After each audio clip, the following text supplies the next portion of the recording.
Ayun mga brothers, tinitesting natin yung pan-deliver nating solar setup kay Ma'am Maria P. Ayalin.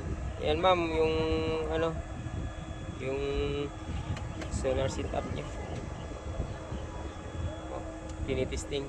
Ay, maraming naka-connect, cellphone, charger, power tools, ayan. Tapos pan.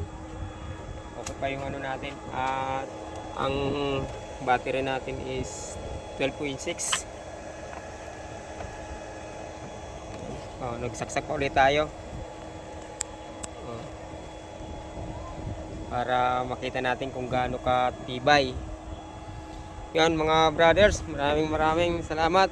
Mga madam, salamat po sa tiwala ninyo sa mga tumatangkilik ng ating solar setup. Yan mga brothers, sa mga gusto, nasa screen ang ating number, pwede natin pag-usapan mga brothers. Yun. Libre kuryente, wala po kaming kuryente dito. Tapos ang gamit nating panel, ayan po, 200 watts na solar panel. Yan, malaki po yan, talagang hindi ka bibitinin, no? Yan mga brothers. Yan. Mamaya, di-deliver na po ito. Hintayin nyo na lang po. Maraming salamat sa tiwala.